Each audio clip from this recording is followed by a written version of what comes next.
Buenas tardes a todos. Agradezco la oportunidad que nos brindan de reunirnos en esta tarde-noche y agradezco también la participación de cada uno de ustedes. Desde Arctic Latam vamos a demostrarles y transferir información acerca de las redes ópticas, los componentes y cómo obtener el máximo rendimiento de cada uno de ellos.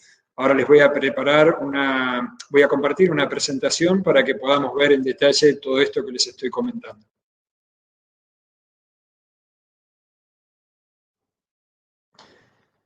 Bien, nuevamente bienvenidos.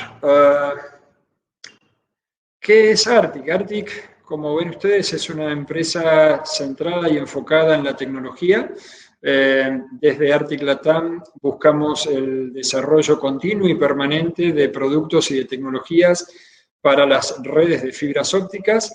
Y cuando hablamos de redes de fibras ópticas, involucramos todo el espectro, desde un data center, pasando por las redes privadas o de interior, luego las redes de outdoor o de planta externa, como normalmente tal vez escucharon nombrar, y llegamos finalmente hasta la casa o el usuario final, ya sea un edificio corporativo o un usuario en un domicilio doméstico.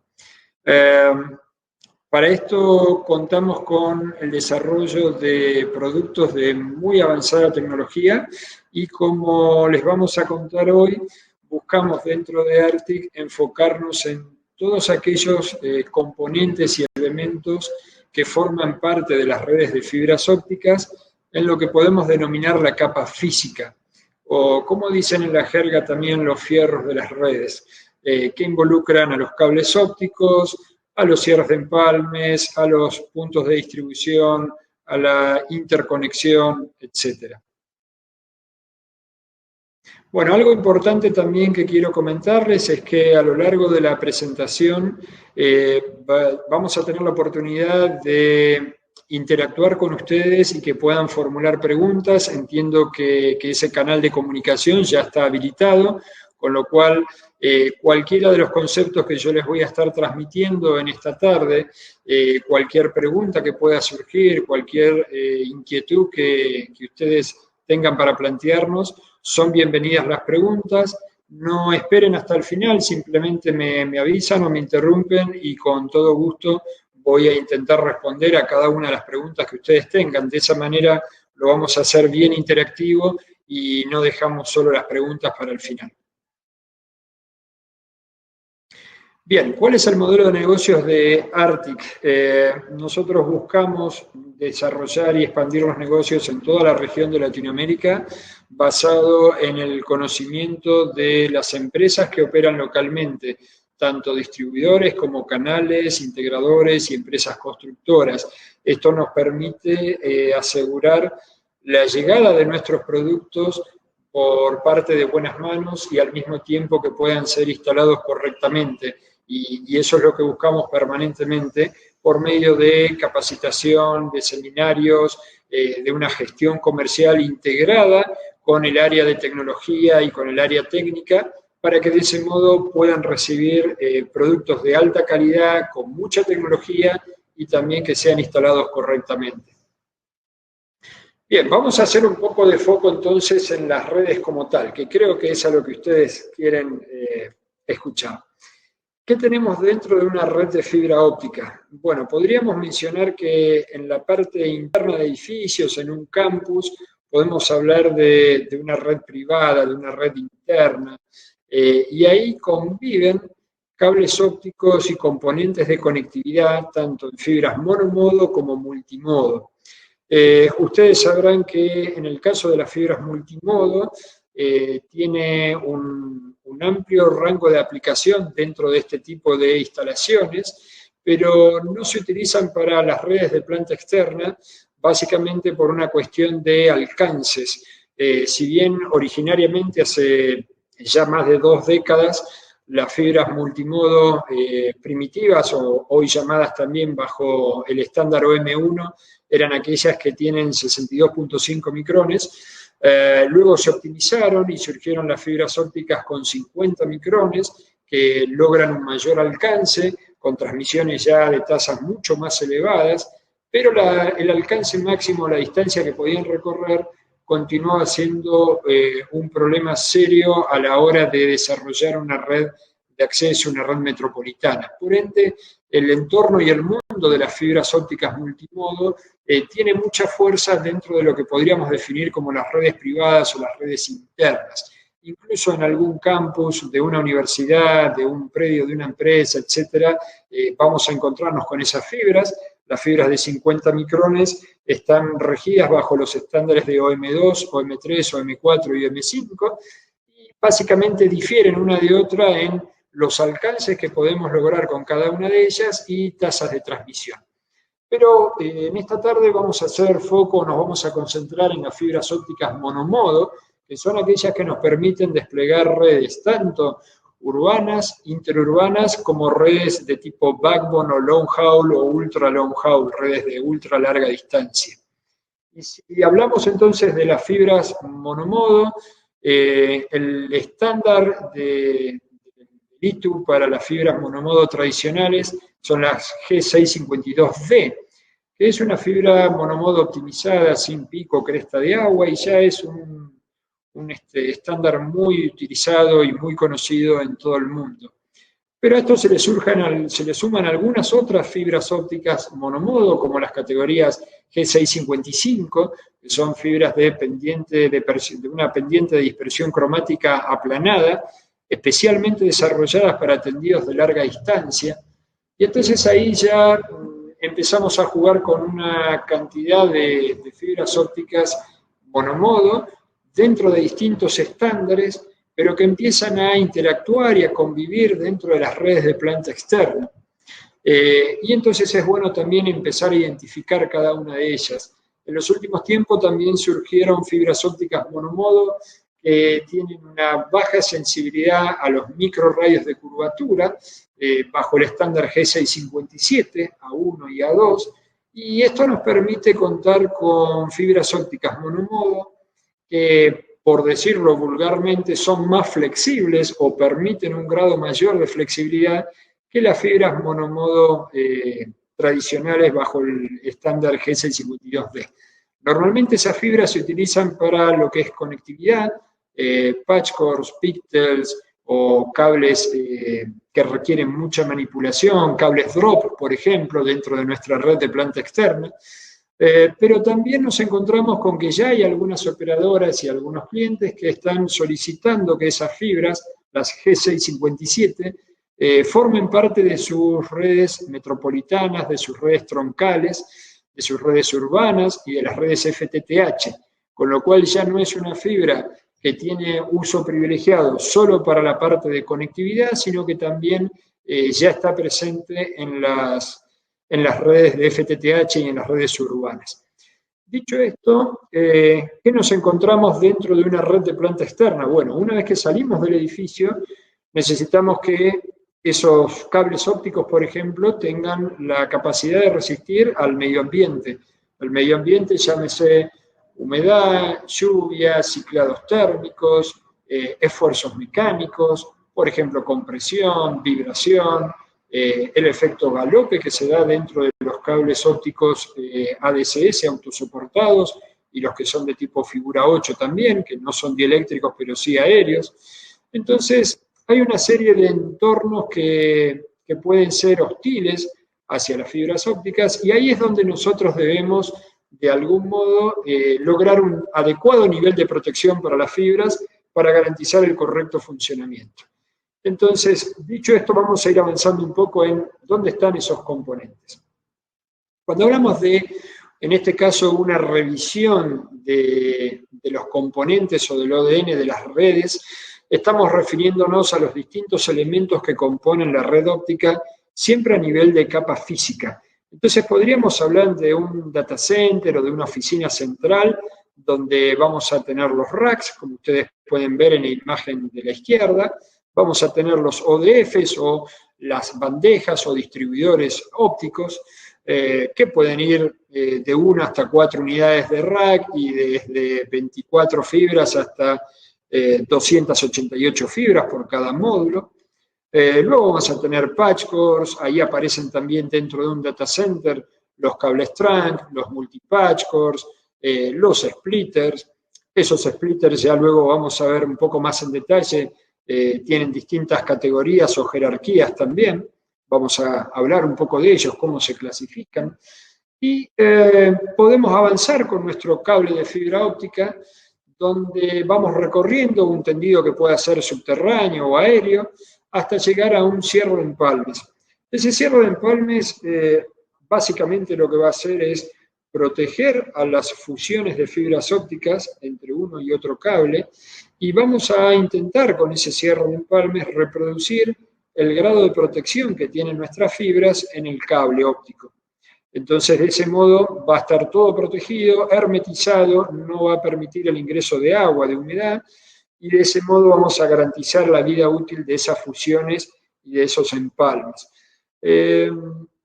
Probablemente algunos de ustedes ya lo saben, y me disculpo si hay términos que para algunos son muy conocidos y un poco aburridos, pero para otros tal vez no, entonces yo lo voy a tratar de transmitir en lenguajes bien básicos y simples, todo esto que les estoy contando. ¿Qué pasa con los cierres de empalme? Que es un punto crítico dentro de una red, y es un punto de falla donde reiteradas oportunidades se generan problemas muy serios y caídas de red y de señal y demás. Sucede algo y es tan simple como el hecho de que un cierre de empalmes que no está en buenas condiciones, o bien que no fue instalado correctamente, o que fue reintervenido por algún trabajo de mantenimiento o de ampliación y que no se selló como corresponde, en algún momento, tarde o temprano, va a sufrir el ingreso de humedad y de agua. Una vez que ingresa el agua, vamos a tener un problema serio. ¿Por qué? Porque el agua va a afectar a la fibra óptica y la degrada de forma prematura. Se produce un efecto de reagrupación del grupo oxidrilo, y ahí es donde empiezan los dramas y las redes dejan de funcionar. Por lo tanto, cada cierre de empalme es un elemento crítico y fundamental dentro de la red. Y así podemos seguir avanzando y vemos que aparecen puntos de interconexión, vemos que nuevamente aparece la posibilidad de contar con splitters dentro del cierre de empalme y dentro de las cajas de distribución.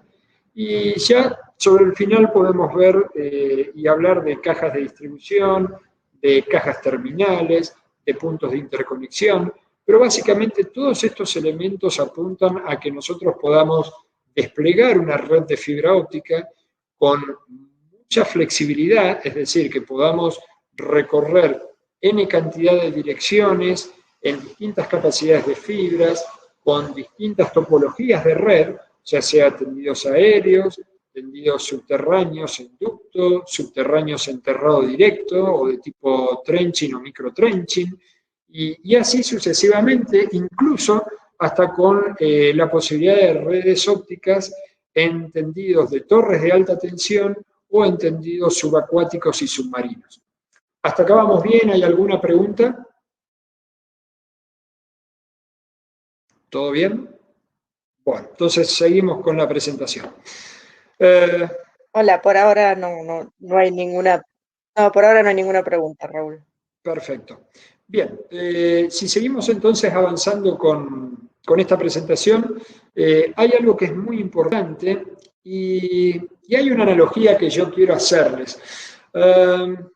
¿Recuerdan ustedes las computadoras viejitas 486 con procesadores 486? Bueno, esas computadoras se utilizaban hasta años 2005, 2007, y funcionaban y permitían que nosotros realicemos nuestros trabajos sin ningún problema. O sea, estamos hablando de equipos de computadoras que hace 15 años atrás eran parte de nuestra herramienta de trabajo de todos los días, y hoy yo estoy seguro que ninguno de todos ustedes está utilizando una computadora de tipo 486 con un procesador de esa época. Y entonces me dirán, bueno, ¿y qué tiene que ver esto con las redes de fibras ópticas? Tiene que ver bastante, porque hoy ustedes están viendo este seminario detrás de un equipo que probablemente tenga un procesador Core 5, 7, tal vez si son afortunados Core 9, 10ª generación. Y tiene una potencia, el procesador, una velocidad extraordinaria. Pero, ¿qué sucede? Probablemente en muchos lugares a donde llega esta presentación y este seminario, está llegando a través de fibras ópticas que tienen 15, 18, 20 años de servicio y siguen funcionando. Y acá viene entonces lo importante de poder elegir, seleccionar y utilizar componentes de redes ópticas que sean confiables y cuya vida útil supere los 20 años. Yo luego los voy a invitar sobre el final de la presentación a que visiten nuestro sitio web, van a ver cuál es. Y si ustedes descargan especificaciones técnicas, que de hecho pueden hacerlo con total libertad, sin ninguna necesidad de claves o de acceso, van a ver que en nuestras especificaciones técnicas de los cables para planta externa habla de una vida útil de 25 años. ¿Y por qué entonces hice la analogía de los equipos de las computadoras? Porque hoy nadie utilizaría una computadora 486 para su trabajo, pero todavía hay fibras ópticas y redes que están funcionando con cables ópticos con 20 y más de 20 años de servicio. Entonces es crítico que a la hora de concebir un diseño, de desarrollar una red óptica, tengamos muy en claro qué calidad de fibra óptica, qué tipo de cable, qué condiciones medioambientales va a estar expuesto ese cable y ese sistema, porque está compuesto también por los cierres de empalme, como veíamos antes, por los distribuidores ópticos, los puntos de concentración y demás, para asegurarnos que de acá a 15, 20, 25 años, esa red siga funcionando correctamente. Y esta analogía de las computadoras, ¿sí? ¿Hay alguna pregunta? Sí, Raúl, una pregunta, sí, seguimos avanzando. Jair Martínez pregunta, ¿cómo puede el agua corroer el cable de fibra óptica?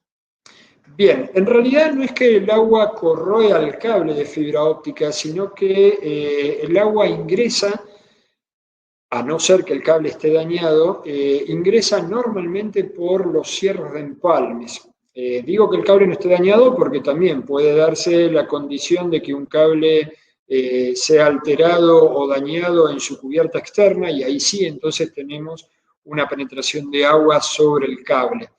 Todos los cables ópticos ya por normas internacionales tienen mecanismos de bloqueo ante el paso de la humedad y el paso del agua para evitar el contacto directo con las fibras ópticas. Entonces, dicho esto, si un cable de fibra óptica tuviera la mala suerte de que su cubierta es dañada, cortada, alterada de alguna manera, y el agua ingresa hacia el cable tiene por dentro mecanismos que se van a activar de forma automática para poder bloquear el paso de la humedad. Ahora, ¿qué sucede? Cuando nosotros tenemos un empalme, y normalmente los empalmes en una red óptica se realizan por fusión, para realizar ese empalme, la fibra óptica debe estar absolutamente limpia. Esto significa que no hay ningún tipo de gel, no hay ningún elemento que proteja la fibra óptica de la humedad. Y es ahí donde la fibra óptica está más expuesta y vulnerable. Por lo tanto, si falla la hermeticidad de un cierre de empalmes e ingresa el agua, toma contacto directo con la fibra, que ya no tiene ninguna protección, y ahí es donde empiezan los verdaderos problemas. De hecho, hace muchos años atrás, había quienes protegían a las fibras ópticas de los cierres de empalmes que iban en las cámaras, las protegían con el gel tixotrópico que llevan los tubos buffer. Es decir, que una vez que terminaban de hacer el trabajo, inundaban, llenaban las bandejas portaempalmes con gel, como un doble aseguro, doble resguardo, doble protección en caso de que fallara la hermeticidad del cierre de empalmes. Eso hoy en día no es necesario, siempre y cuando se tomen los cuidados y el trabajo se haga correctamente tanto de la instalación inicial como de los trabajos de reapertura, de mantenimiento y de sellado N cantidad de veces. Ustedes tengan en cuenta que así como hablamos de un cable óptico con una vida útil de 25 años o superior a los 20 años, ya son 25 años, Lo mismo sucede con un cierre de empalmes, con lo cual el cierre de empalmes debe tener la misma vida útil y debe ser capaz de asimilar o soportar N cantidad de reintervenciones en caso de que sea necesario. ¿Hay alguna otra pregunta? Muchas gracias, Raúl, muy claro. No, cualquier cosa te vuelvo a interrumpir. Bien. Entonces, ¿qué sucede a lo largo de estos 20 o 25 años de vida útil? Como ustedes habrán visto en este slide, lo que tenemos es una actualización de los equipos activos que se da de forma natural, constante y permanente. Yo les diría que es normal que los equipos activos se estén reemplazando y renovando en un lapso de entre 2 y 5 años, dependiendo de la empresa que presta los servicios, de la demanda de sus clientes y del mercado, de la eficiencia de los equipos que tiene instalados, etc. Pero en un ciclo de entre 2 y 5 años, ustedes van a estar renovando esos equipos. Nuevamente sirve la analogía de las computadoras. Probablemente hoy ya pocas personas trabajan con una computadora que tenga más de 5 años de antigüedad. ¿Y por qué es eso? Y porque las computadoras nuevas tienen mejores prestaciones, son más rápidas, más potentes, tienen mejor placa de sonido, mejores placas de video, tienen una serie de ventajas sobre un equipo de hace 5 años atrás. Y con los equipos activos en una red pasa exactamente lo mismo. La electrónica evoluciona muy rápido y hace que esa migración y esa actualización sea ya casi una obligación y terriblemente necesaria. Pero ¿qué pasa con la red de fibra óptica, con la parte de vuelta de esos componentes pasivos? La red sigue siendo la misma. La red no sufre actualizaciones cada 2 años, con lo cual, una vez más, tenemos que pensar muy bien en qué tipo de fibra, qué tipo de cable, y un punto crítico en esto es qué cantidad de fibras ópticas va a llevar nuestros cables. Hasta hace unos años atrás se venían desarrollando redes troncales con cables de 48, de 96 fibras, y era más que suficiente. Hoy por hoy, pensar en una red de troncal de fibra óptica con menos de 144 fibras ya es algo que no tiene mucho sentido. Me estoy refiriendo a redes troncales urbanas, metropolitanas. ¿Y por qué no tiene sentido? Justamente porque si yo utilizo un cable con poca cantidad de fibras, con una baja capacidad, ese cable óptico en muy poco tiempo a lo largo de la vida útil del cable va a quedar saturado en su capacidad total de fibras, con lo cual vamos a vernos obligados a invertir muchísima cantidad de dinero en actualizaciones de equipos cada vez más sofisticados y más complejos para poder sacar más rendimiento de las fibras que ya están saturadas. Entonces, hoy por hoy, la mejor inversión que pueden hacer es invertir en cables ópticos de media y alta capacidad en fibra, cables de 144, de 288 fibras y más. ¿Por qué? Porque el costo de la fibra óptica es muy bajo y es el elemento más barato dentro de la red. ¿Y qué sucede? Si ustedes optan por un cable óptico con baja cantidad de fibras, en 2 o 3 años, cuando empieza a volverse obsoleto, que ya no tiene capacidad, el costo de una obra civil nueva, el costo de la instalación de los cables, el costo de las fusiones de todas esas fibras, el costo de los permisos de vialidad y todos los costos asociados son altísimos.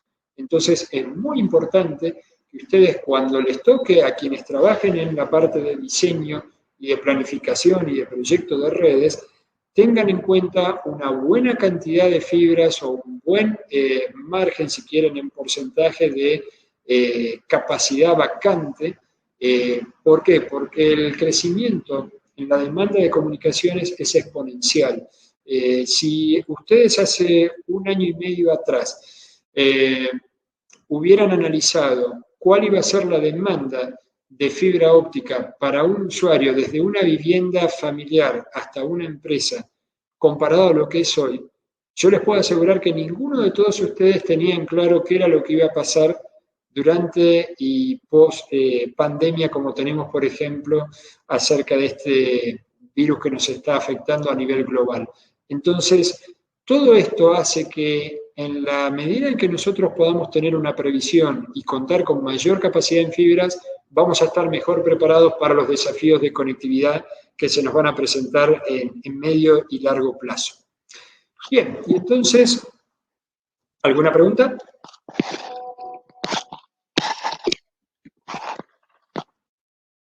Bien, continúo. Si entonces hablamos de productos y tecnologías sobre las redes ópticas, necesitamos contar con alta capacidad, que sean altamente confiables, que los productos tengan la vida útil, como hablábamos recién, que van a tener los cables ópticos, y que en el caso, por ejemplo, de los cierres de empalme, puedan cumplir con niveles de hermeticidad de IP68 o mayores. Existen muchos productos de planta externa que son o que corresponden y cumplen con un grado de hermeticidad IP65. Esos productos pueden ser aptos para planta externa, pero no son aptos para un tendido subterráneo, donde pueda recibir ese producto la presión de agua por una cámara inundada, por ejemplo. Entonces, en el caso de los cierres de empalmes, siempre van a contar con un nivel de hermeticidad de grado IP68 o superior, y eso nos va a asegurar que si ese producto está instalado en una cámara principal y esa cámara tiene la desgracia de inundarse y de tener 2 metros y medio de agua con presión permanente sobre el producto, sobre el cierre de empalmes, ese cierre de empalmes va a mantener la hermeticidad sin ningún problema. Bien, acá a la derecha están viendo en la parte inferior distintos tipos de tendidos. Existen tendidos aéreos sobre posteados urbanos, sobre redes de energía de baja, media y alta tensión, tendidos subacuáticos y submarinos, tendidos subterráneos en ductos, monoductos, bitubos, tritubos o microductos, y luego vamos a ver un poco más en detalle todo eso.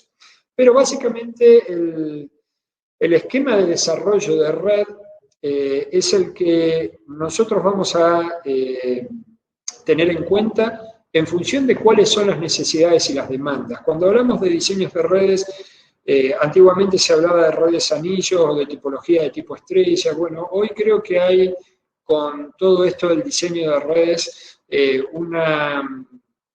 se podría decir, un cambio cultural muy grande. ¿Por qué? Porque las redes ópticas hoy demandan mucha flexibilidad en su diseño, mucha capilaridad, en el caso de las redes urbanas, metropolitanas, y al mismo tiempo están también demandando que esa capilaridad pueda abastecer a N cantidad de clientes en muy corto plazo, solamente en cuestión a lo mejor de días, y generar un crecimiento y una demanda realmente descomunal sobre las redes que estamos diseñando. Por eso es importante que ustedes diseñen sus redes con capacidades vacantes, sobre todo en las redes troncales, y que tengan puntos de interconexión distribuidos dentro de toda la red para que puedan continuar derivando y ampliando la red con cables de menor capacidad. Bien, vamos de lleno entonces al diseño de cables ópticos. ¿Por qué cables ADSS? Cables ADSS porque derivan de las siglas en inglés Aerial Dielectric Self-Support, es decir, cables aéreos y eléctricos autosoportados. Y si vamos a hablar de cables aéreos dieléctricos autosoportados, tenemos la posibilidad de contar con cables de vanos muy cortos. Cuando hablamos de vanos nos referimos a la distancia entre los puntos de anclaje o de sujeción de ese cable. En el caso de los tendidos urbanos, tenemos normalmente la utilización de cables con vanos de 60 y 80 metros, pero luego hay cables ópticos que soportan vanos de 100, de 120, 150, 200, 300, 400 metros, como ustedes ven ahí. Pero de hecho, Arctic tiene la posibilidad de suministrar cables ópticos con vanos de hasta 1600 metros.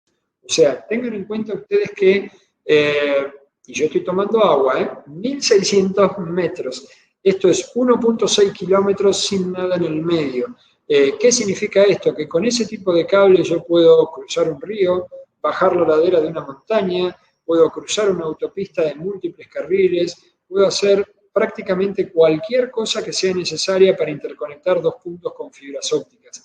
Entonces, hoy por hoy tenemos toda esa tecnología desarrollada y sepan ustedes que si tienen que enfrentar un proyecto donde, por ejemplo, el cable óptico va a estar instalado en torres de alta tensión y el vano es de 1000, de 1200, de 1500 metros, Arctic tiene los productos desarrollados para poder suministrar ese tipo de tecnología.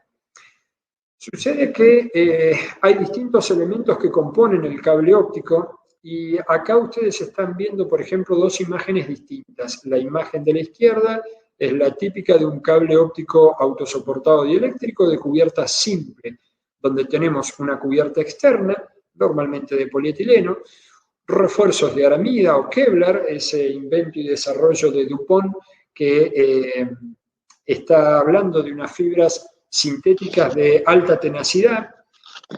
Tenemos elementos que pueden, en este caso, afectar o no al bloqueo de paso de la humedad. Entonces, esos elementos pueden ser cintas absorbentes o pueden ser también gel de relleno. Ana, se está escuchando muchos ruidos. No sé si vos estás con el audio abierto, por favor. Gracias. Luego tenemos tubos buffers. Sí, decime.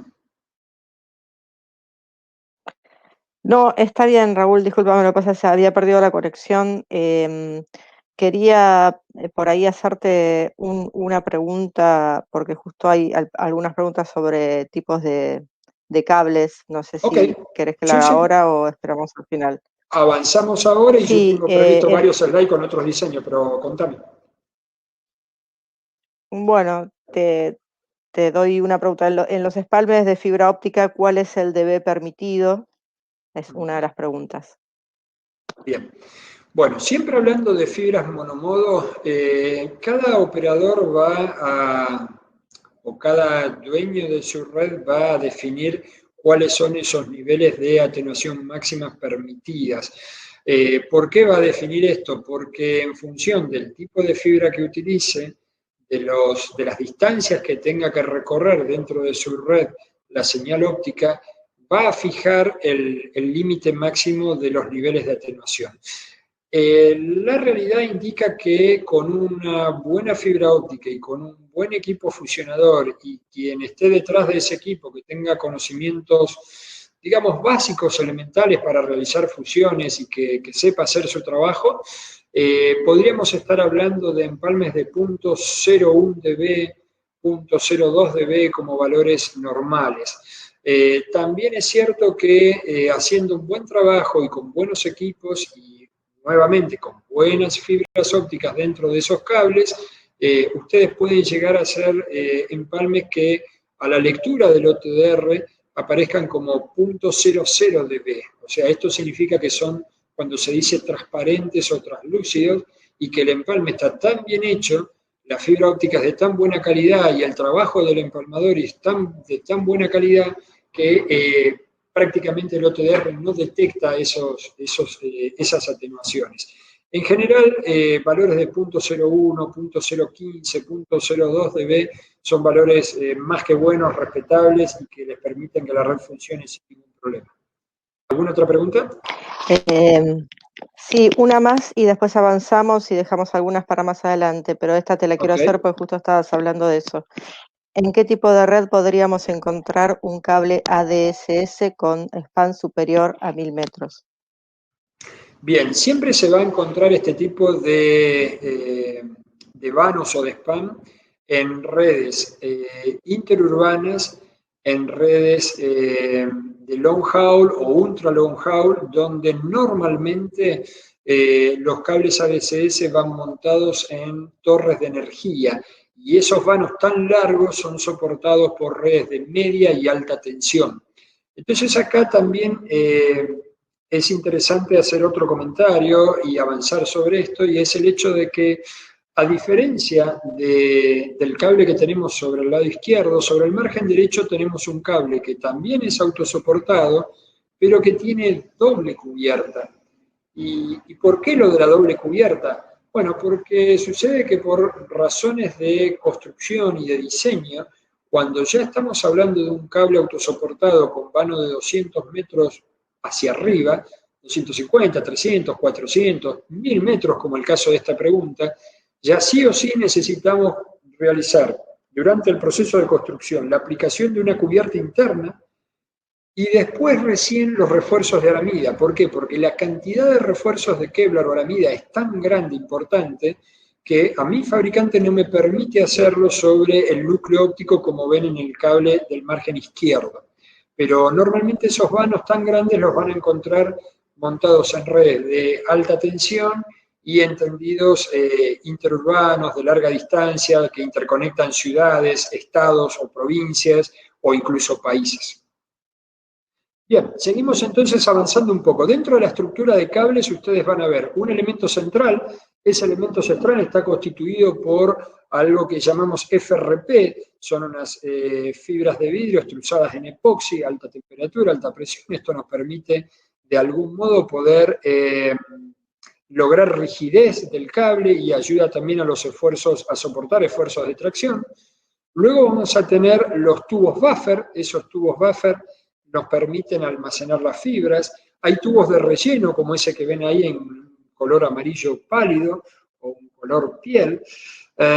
Y entre los tubos podemos tener un gel de relleno o podemos tener cintas ultraabsorbentes. Esas cintas ultraabsorbentes lo que hacen es, en contacto con el agua, si el cable fuera dañado, se gelifican y se expanden. Es un compuesto muy similar o idéntico al de los pañales de los bebés y de las personas mayores. Bueno, esto es la misma tecnología, entonces en contacto con el agua se expande, se forma un gel y actúa como bloqueo ante el paso de la humedad. Tengan en cuenta ustedes que por normas internacionales de calidad todos los fabricantes debemos cumplir con un ensayo de penetración de agua, donde se corta una muestra de cable, se le conecta un ducto con agua, con una altura ya controlada y no debe recorrer más de 1 metro de distancia el agua dentro del cable. Con lo cual, si yo tomo una muestra de 1 metro, no debería llegar el agua a traspasar esa muestra o ese tramo de 1 metro. Esto justamente para garantizar o asegurar que el daño quede limitado, contenido y controlado en ese corte o daño que se le realizó al cable y no a lo largo de todas las fibras del cable completo, de la totalidad del cable. Bien, vemos 2 puntitos blancos, esos son hilos de rasgado, se utilizan para retirar o abrir la cubierta del cable y abrirlo con más facilidad. Y ahora vamos a ir avanzando sobre otros diseños. Cables ópticos ADCS, pero ahora ya monotubo o central tube. ¿De qué se trata esto? Si bien estamos hablando de cables ópticos, al igual que en el caso anterior, que son autosoportados y dieléctricos, en lugar de tener una estructura de tipo loose tube o multitubos, o como viene un poco de la traducción directa al idioma español, tubos holgados, en este caso tenemos un solo tubo, que acorde a su posición en el cable podrá definir que el cable sea un central tube o tubo central, o puede ser un cable monotubo, pero que ese monotubo no esté en posición central en el cable, como sucede, por ejemplo, con el segundo y con el quinto caso. Entonces, ¿qué objetivo tienen estos cables? Al igual que los que veíamos antes, ayudarnos o permitirnos realizar despliegues de redes. Normalmente estos cables se utilizan en baja capacidad por una cuestión de identificación de fibras. Entonces ustedes van a ver que estos cables van desde 6 fibras hasta 24 fibras. Y cuando tenemos capacidades mayores ya tenemos que optar por un cable de tipo loose tube, en el caso de que quieran que sea dieléctrico autosoportado, o bien este tipo de tecnología, pero con fibras ribbon, que son fibras cintas o planas. Bien, pasamos entonces a familia de cables de tipo ducto dieléctricos. Aquí también hay una variedad enorme de cables acorde a las aplicaciones, a los requisitos mecánicos, a las exigencias medioambientales, etc. Entonces, podemos tener cables ópticos como el del margen izquierdo, donde la cubierta externa va a ir aplicada luego sobre unas cintas absorbentes y no hay ningún tipo de refuerzo para la carga de tracción adicional. Podemos tener cables como el segundo y el tercer caso, donde ya aparecen refuerzos de fibras de aramida. Y en el caso, por ejemplo, del cuarto cable, ya podemos estar hablando de cables que tienen refuerzos de fibra de vidrio. Y por supuesto, en el último ya estamos viendo un ejemplo de cable de doble cubierta con refuerzos de aramida. A estos cables, que son los más simples y básicos, podemos sumarles cables con doble cubierta, refuerzos de aramida y refuerzos de fibra de vidrio. Podemos sumarle cables que tienen triple cubierta y doble capa de refuerzos de aramida. Podemos hablar de cables de doble cubierta con refuerzos de fibra de vidrio, y así podríamos hablar un rato largo de distintos diseños de cables. Ahora, ¿por qué todo esto? ¿Por qué tanta variedad? No es que los fabricantes se empecinen en complicarle la vida a quienes tienen que decidir por qué tipo de cable, sino que cada uno cumple con determinados requisitos y esfuerzos. Por ejemplo, determinados esfuerzos a la tracción. Normalmente los cables para ducto están regidos o ranqueados por una carga de tracción de 2.700 newton, o sea que estamos hablando de una carga de tracción importante, porque justamente durante el tendido van a estar soportando esa carga, es un esfuerzo mecánico muy intenso. Luego ya una vez que está instalado el cable queda en reposo, con lo cual no es sometido a ningún esfuerzo mecánico. Hay cables que necesitan mayor resistencia a la carga de compresión, entonces ya hablamos de un cable, por ejemplo, de doble cubierta. Cables que requieren protección antirroedor, entonces podemos hablar de protecciones con elementos dieléctricos, como en este caso fibras de vidrio, o puede ser con elementos metálicos. Raúl, justo sí. que estás hablando de esto, había una pregunta sobre la forma de proteger la fibra óptica de las hormigas, que hay una persona que le suele suceder que se fractura la fibra cuando la atacan las hormigas.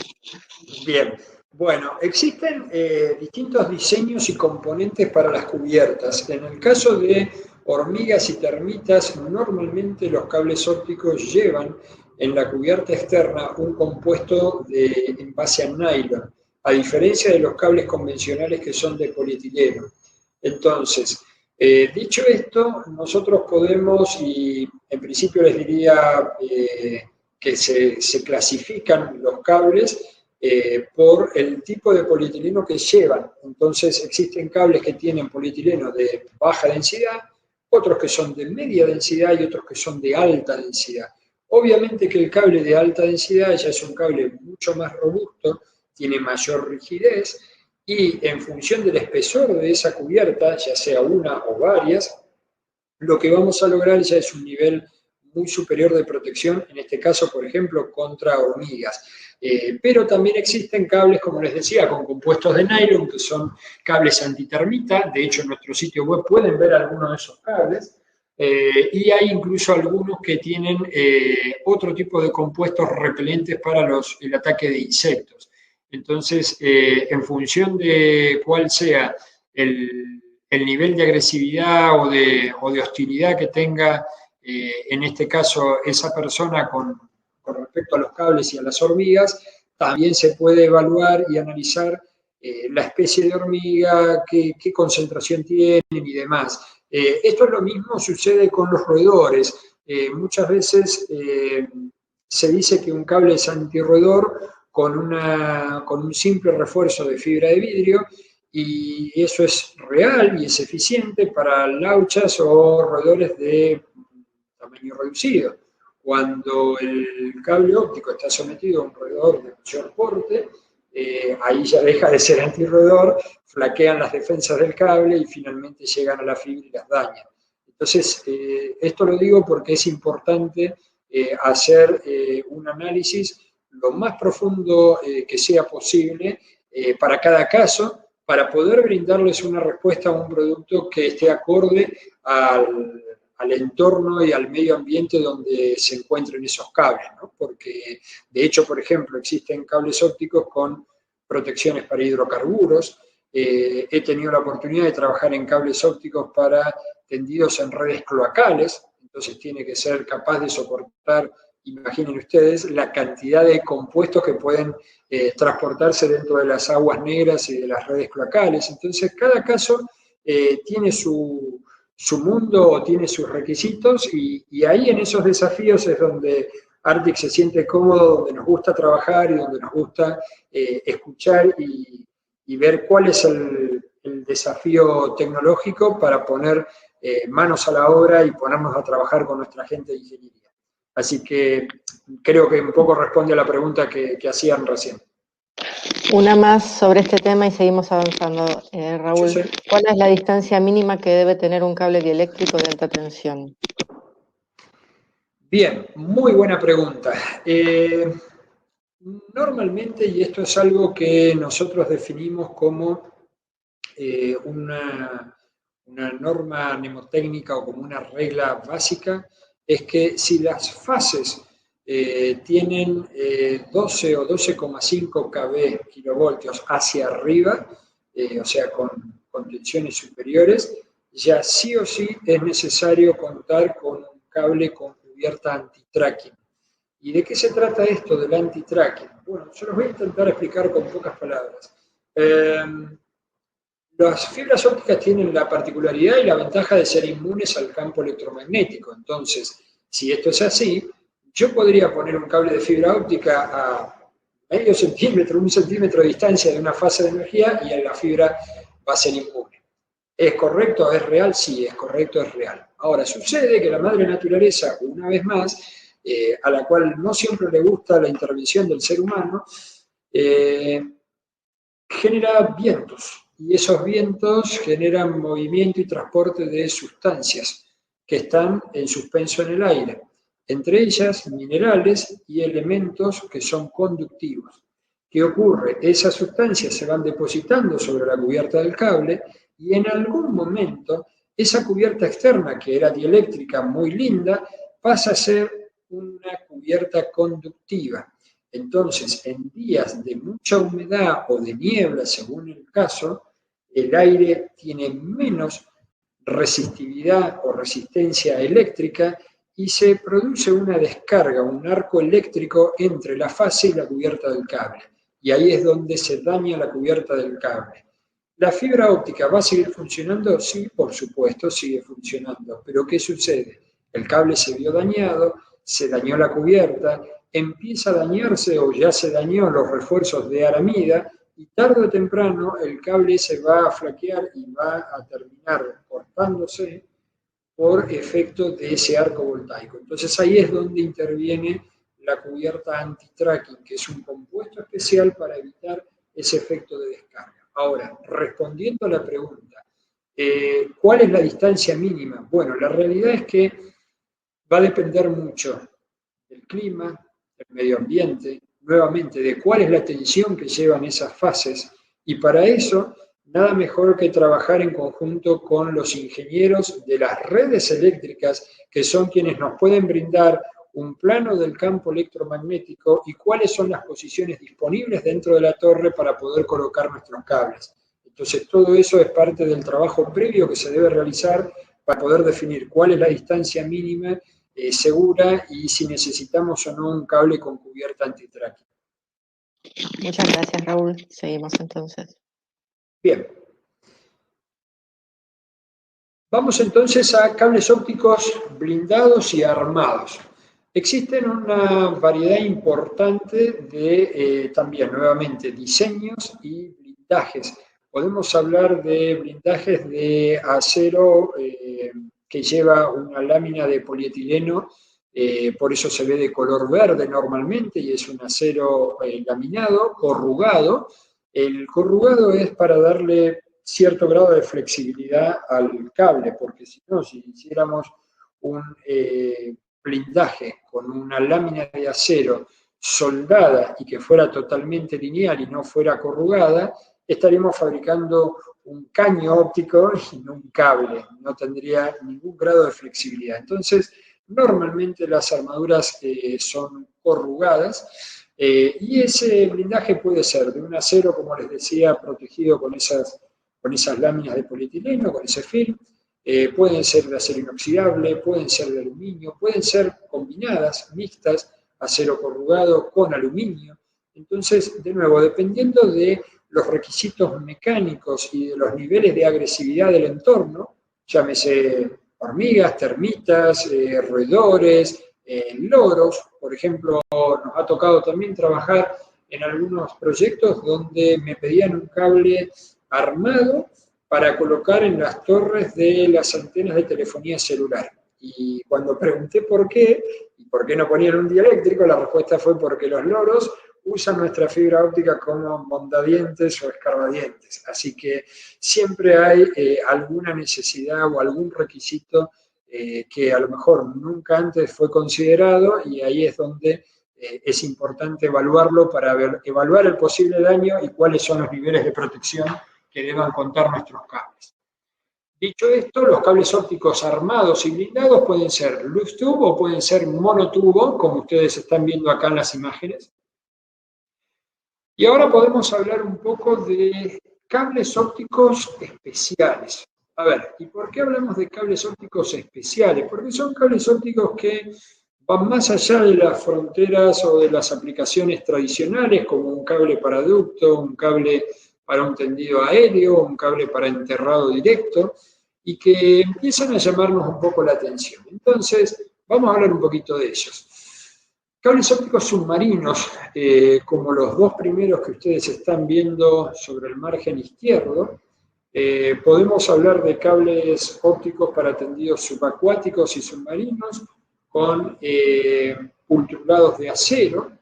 Son unos blindajes a modo de varillas que van cubriendo el núcleo óptico. Este tipo de cables, por ejemplo el del margen izquierdo, es uno que se está implementando en estos momentos en un proyecto en la Patagonia Argentina. Es un cable que soporta profundidades de hasta 1000 metros y que por las características de este tipo de producto puede soportar perfectamente los esfuerzos mecánicos a los cuales se va a someter tanto en el tendido como en la vida útil del cable. Y acá, una vez más, vuelve a tener vigencia esto que yo les contaba hace un rato. La vida útil de un cable submarino no debería ser inferior a la de un cable ADSS o la de un cable que está en ducto, con lo cual estamos hablando de vida útil de 20, 25 años y más también. Cuando hablamos del segundo ejemplo, ya es un cable con doble blindaje o armadura metálica. Dentro los tubos, luego que van a almacenar las fibras, pueden ser de acero inoxidable, pueden ser de aluminio o distintas aleaciones, y básicamente lo que hacen es garantizar y proteger una vez más a la fibra óptica de la posibilidad de penetración del agua. Tengan en cuenta que hay cables ópticos submarinos, entendidos transoceánicos, que están instalados a varios miles de metros y que la presión es descomunal. Y si a eso le sumamos que se dan efectos especiales como la agresividad del entorno. Y cuando hablo del entorno es no solo la salinidad del agua, un desplazamiento o movimiento del lecho oceánico, sino que me estoy refiriendo también a, por ejemplo, el ataque de tiburones. Ustedes dirán, bueno, pero si los loros y las ratas atacaban a los cables en ductos y cables aéreos, ¿cómo a un tiburón se le va a ocurrir mordisquear o masticar un cable submarino? Bueno, sucede que estos cables submarinos, para empezar, podría decirles que normalmente para los tendidos oceánicos y transoceánicos pueden llegar a estar almacenados en contenedores, containers especiales con 400 kilómetros de longitud. Ya salen de una bobinita tradicional de 2.000, 3.000, 4.000 metros como tenemos en un cable para una red metropolitana o interurbana, y estamos hablando de distancias o longitudes de un cable descomunales. ¿Para qué? Para evitar justamente los cierres de empalmes. Pero al mismo tiempo, una vez que yo recorro con la señal óptica esos 400 kilómetros, probablemente lo que voy a necesitar es una regeneración de señal, amplificadores ópticos, léase, e incluso en algunos casos reconversores de la señal. O sea, tengo que reconvertir a la señal porque esa señal se fue deformando, por decirlo vulgarmente, a lo largo de ese recorrido de 400 kilómetros, los famosos moduladores. Entonces, todos esos equipos se alimentan con energía eléctrica, y la energía eléctrica va a ser transmitida por el mismo cable óptico submarino. Sucede que esa energía eléctrica genera campos electromagnéticos, y, oh casualidad, los tiburones se sienten atraídos por el campo electromagnético. Entonces van y lo muerden. ¿Por qué? Porque muchas veces buscan, o en general en la vida natural, buscan a sus presas por pulsos y campos eléctricos, sobre todo, por ejemplo, los tiburones martillo. Entonces, el cable debe ser lo suficientemente robusto para resistir las mordeduras y los ataques de los tiburones. Bien, también tenemos cables OPGW, como el tercer caso que ustedes están viendo ahí. Este tipo de cable se utiliza para lo que denominamos redes de alta tensión.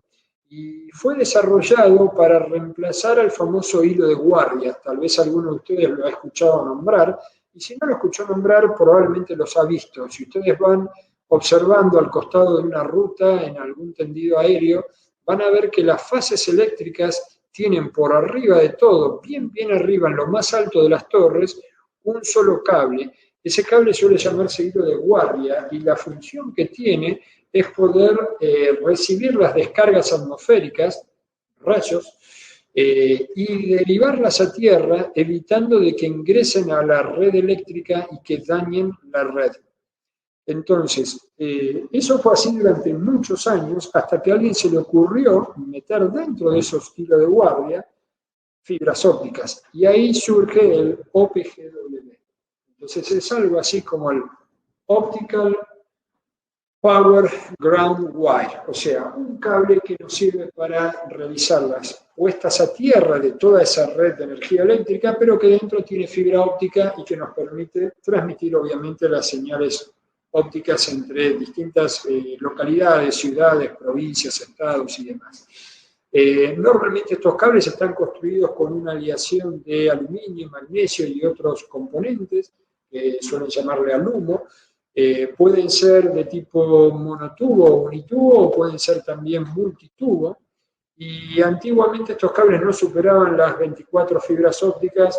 Hoy ya estamos hablando de cables OPGW con más de 60 fibras, 72 fibras, 96 sin ningún problema. Bien, ¿y por qué aparece a lo último un cablecito como cable óptico especial y dice microcable? Esta es una de las redes, dentro de las redes metropolitanas y urbanas y redes de acceso. ¿Y por qué digo que es una de las redes? Porque es un cable ultra compacto. Normalmente un cable de 144 fibras tiene un diámetro de 14, 16, 18, 20 milímetros según el espesor de cubierta, según si tiene simple o doble cubierta y demás. Nosotros podemos colocar con esta tecnología 144 fibras en el diámetro de un lápiz. O sea, estamos hablando de diámetros de 6, 7, 8 milímetros, ya tenemos 144 fibras y bajo una estructura de tipo loose tube o multitubo, con lo cual podemos identificar rápidamente las fibras para el trabajo de fusión. Si vamos a mayores escalas, podemos llegar a 576 fibras, con diámetros realmente muy compactos y reducidos.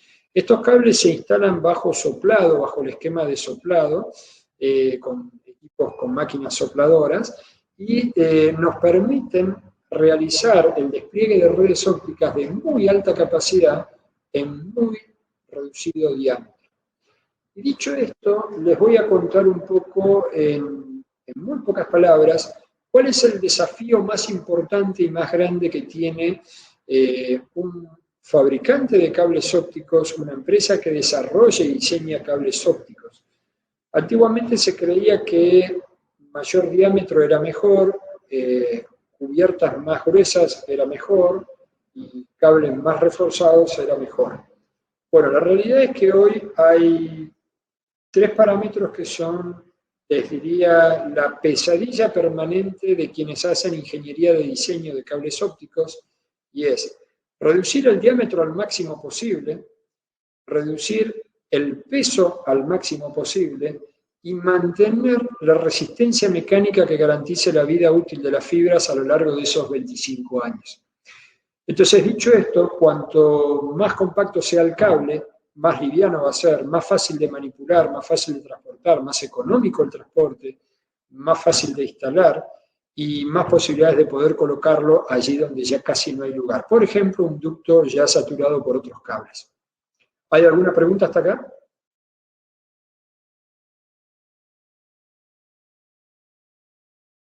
Bien. Si vamos bien, no hay preguntas, avanzo entonces.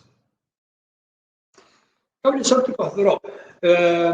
Los cables ópticos drop son la famosa acometida, son los cables que nos permiten conectar desde una caja de distribución, una caja CTO, una caja terminal de la planta externa, hasta la caja terminal, o como suelen llamar también la roseta, que va a estar dentro del edificio, dentro de un domicilio, o puede ser un distribuidor óptico, y desde allí después realizar la última dispersión en cada uno de los pisos de un edificio, o de una planta o de una empresa.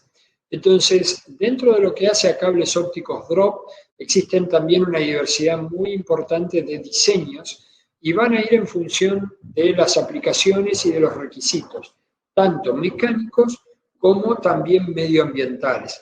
Entonces podemos definir, por ejemplo, cables planos, como los que están viendo sobre el margen izquierdo, los dos primeros, que son de tipo microfigura 8, donde hay un suspensor, y luego vamos a tener dos elementos de refuerzo. Esos elementos de refuerzos laterales pueden ser guías o varillas de acero, pueden ser varillas de FRP, similares al elemento central de los cables Lux-Tube, pero de menor diámetro, o pueden ser también totalmente dieléctricas y de Kevlar. Eso logra que el núcleo óptico tenga muchísima flexibilidad respecto a los otros dos modelos anteriores que yo mencioné. Luego también tenemos cables de tipo rectangulares planos, como el tercer ejemplo. Existen cables drop que están ya preconectorizados, como lo que están viendo en la cuarta imagen. Ese es un cable preconectorizado del sistema OneClick. Dicho esto, también luego los vamos a invitar para el próximo seminario que está enfocado a las redes de FTTH y sistemas preconectorizados. Existen cables de tipo mini figura 8, como el quinto diagrama que ustedes están viendo ahí, que pueden tener también suspensores de acero o totalmente dieléctricos, por eso lo ven de color amarillo. Ese es un cable drop mini figura 8 tie buffer. ¿Qué significa tie buffer? Que la fibra está protegida o tiene un nivel de protección adicional que es un buffer de 900 micrones. En los ejemplos anteriores, la fibra óptica no tiene una protección adicional, más allá de las protecciones mecánicas del cable, pero no tiene una protección individual, con lo cual la fibra tiene sus 250 micrones como el último recubrimiento o segundo recubrimiento y el color. Mientras que en este caso, el cable este mini figura 8 que ven de color amarillo, el amarillo indica que son refuerzos de aramida o de Kevlar y tiene un buffer de 900 micrones como protección adicional. Lo mismo ocurre o algo muy parecido con el cable que están viendo sobre el margen derecho superior, que es un cable de tipo cilíndrico, un cable drop que tiene en este caso 5 milímetros de diámetro, doble cubierta, doble refuerzo de aramida y una fibra óptica interna también bufferizada. Puede haber también que ustedes se encuentren con diseños de cables ópticos de 3 milímetros de diámetro, con cubierta simple y también con refuerzos de fibra de aramida. ¿Por qué es esto? Porque ese tipo de cables debe cumplir con la condición de autosoportado y nosotros en muchos casos debemos hacer el recorrido o el despliegue de ese cable en un tendido autosoportado con vanos de 50, 60, 80, incluso 100 metros. Entonces ahí es donde es necesario contar con un elemento de resistencia a la tracción, que pueda ser acero en el caso de los cables mini figura 8 planos o refuerzos dieléctricos de aramida como estos que están viendo acá. Y vean ustedes que en todos los casos, en estos códigos que están sobre el margen derecho, estamos ya identificando fibras que dicen G657, A1 y A2.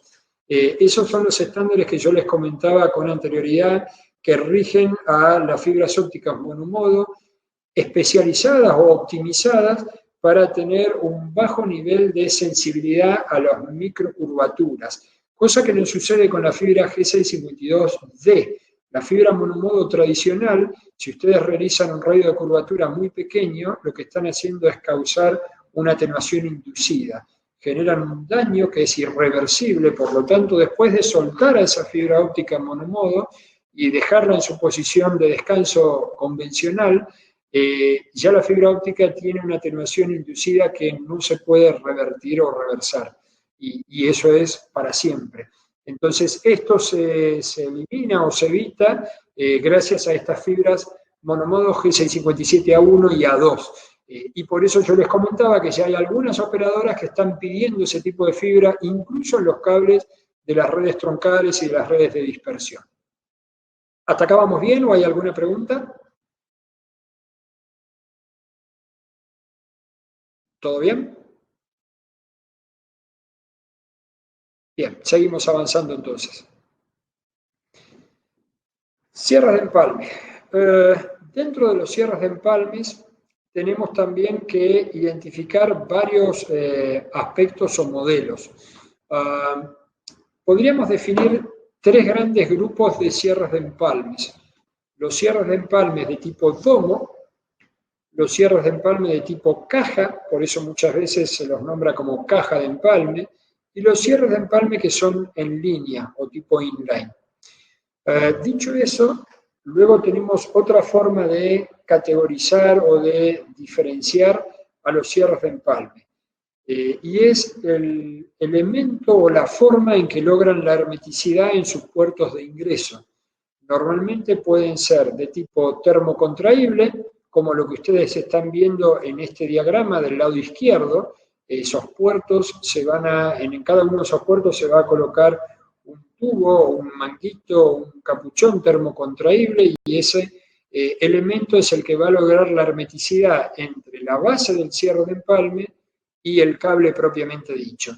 O podemos identificar otro tipo de sellado que es del tipo mecánico, como los que estamos viendo acá. Los cierres de empalme con ingresos termocontraíbles son muy universales, muy utilizados, y hay mucha gente que los adora y que quiere solamente ese tipo de producto. Algunos me preguntaron, bueno, pero ¿y cuál es mejor, el cierre de empalme con puertos termocontraíble o mecánico? En realidad no hay ni mejor ni peor. Yo creo que hay productos que tienen ventajas y desventajas. Entonces, ¿cuál es la ventaja de un cierre de empalme con puerto termocontraíble? Que una vez que está bien sellado y flameado, o con la temperatura con aire caliente de una pistola de aire caliente, ese termocontraíble, nos aseguramos que quedó bien hermetizado ese puerto. ¿Cuál es la desventaja de este tipo de productos? Que muchas veces cuando se van a instalar en una cámara, si no bajaron una sonda para un explosímetro o un analizador de gases, han ocurrido explosiones, incendios, quemaduras, incluso accidentes letales. Entonces, ahí entra en juego la ventaja del cierre de empalme con puertos mecánicos. Es todo en frío, no requiere de ningún elemento, ya sea una garrafa y un soplete o una pistola de aire caliente que demanda de energía eléctrica para poder activarla, y el sellado se realiza de forma 100% mecánica y en frío. En ambos casos los cierres de empalme siempre son reintervenibles, quiere decir que yo puedo acceder a las fibras ópticas en el interior, ya sea para trabajos de derivación, de mantenimiento, de ampliación de red o lo que fuere, y vamos a tener también distintas capacidades y distintas cantidades de puertos. Entonces ustedes acá sobre el margen izquierdo ven en este código una 6P, que significa que este producto tiene 6 puertos de ingreso, 144 fusiones o fibras, que es la capacidad máxima, y una T que indica que es termocontraíble. Mientras que en este caso tenemos 5 puertos, y si ustedes cuentan van a decir, bueno, 1, 2, 3, 4, 5, 6. Bueno, en realidad son 4 puertos individuales más un puerto Val doble. Por eso nosotros lo hemos codificado como 5 puertos, porque la realidad es que en este puerto Val doble va a haber un mismo cable, un solo cable, que es el cable que ingresa, se toma una derivación o sangría de esas fibras, se derivan hacia otros cables y luego podemos utilizar las otras salidas que tenemos aquí en la parte de la base. Entonces, por eso hablamos de 5 puertos, porque son 4 individuales más uno oval doble. ¿Hasta acá vamos bien? ¿Alguna pregunta? ¿Todo bien? Ana, ¿me escuchás?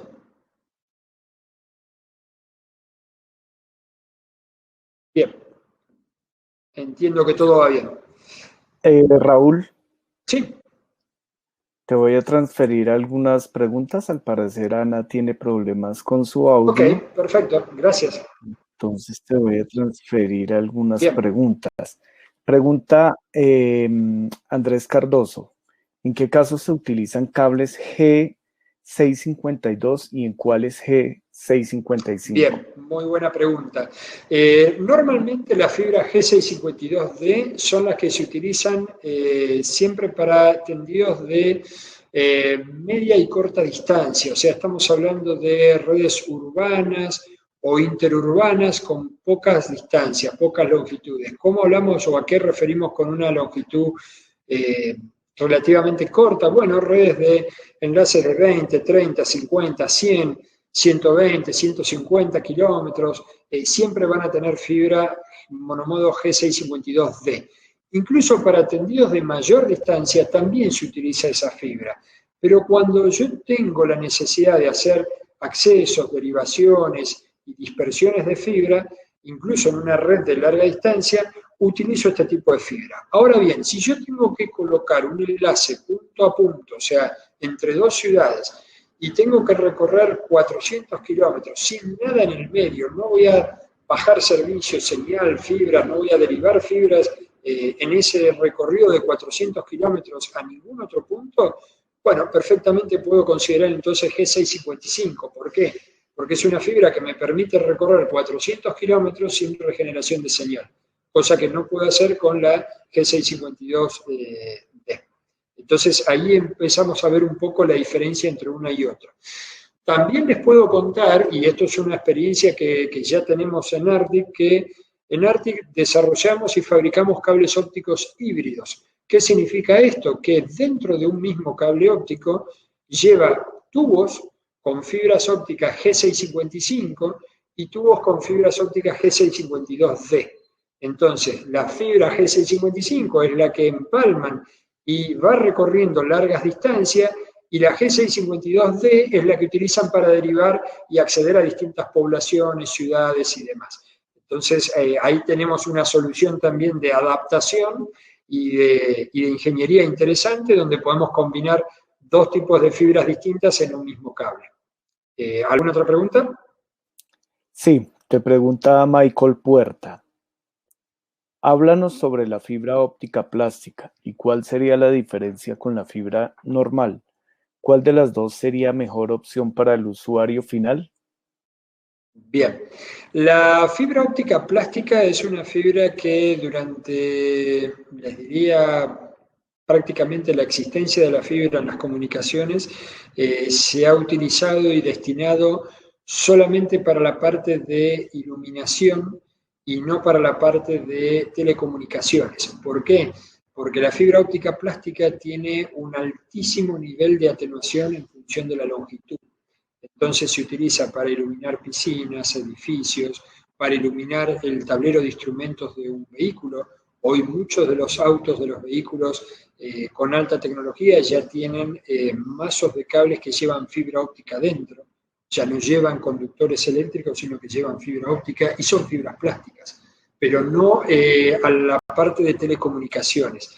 Si bien se está utilizando y hay algunos desarrollos y prototipos para fibras ópticas en interior, o sea, dentro de una vivienda, en edificio, lo recomendable es que utilicemos fibras ópticas de tipo monomodo o multimodo, pero en base a silicio y no plásticas, porque de nuevo vamos a estar limitando muchísimo las distancias que podemos recorrer, las tasas de transmisión, la velocidad, etcétera, con las fibras plásticas, que esa es un poco la desventaja que tienen, ¿no? ¿Alguna otra pregunta?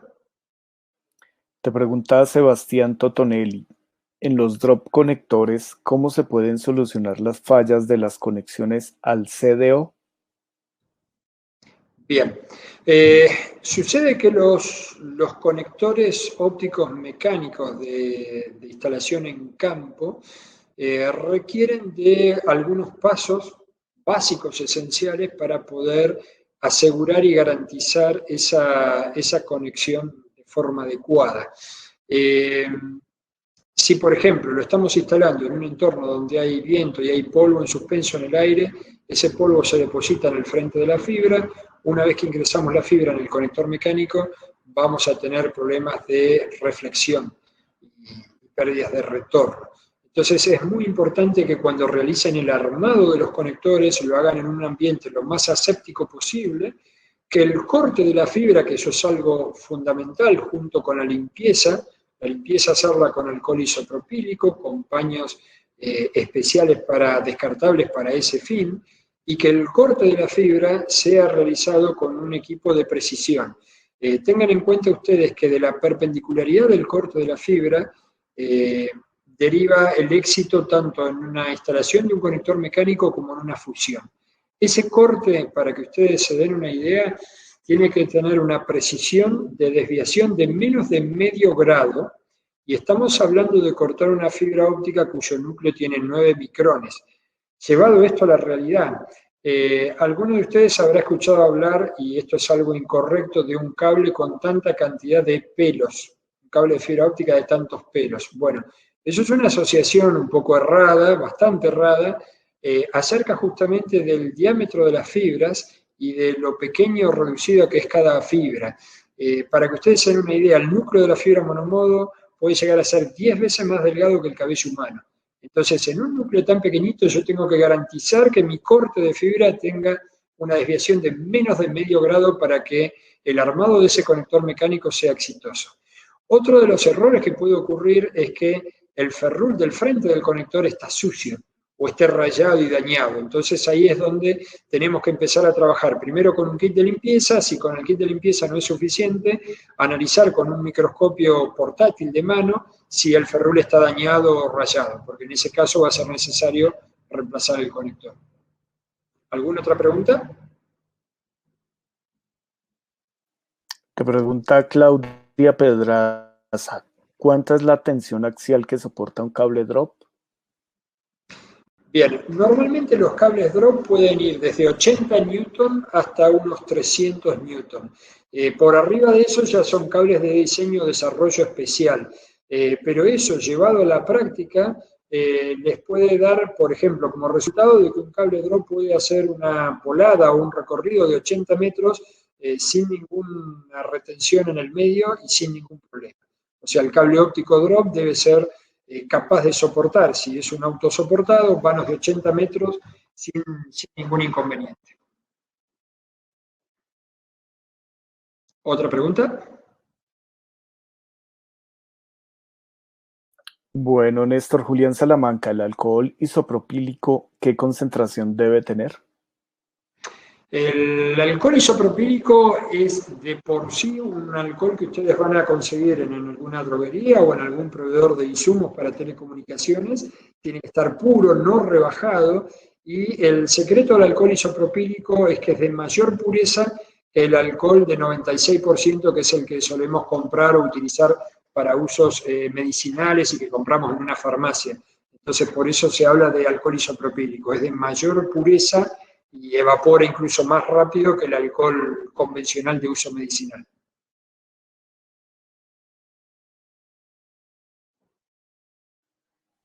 Ok, no hay más por el momento. Perfecto. Bien, entonces te agradezco mucho por ayudarnos con todo esto y seguimos avanzando con cierres de empalme.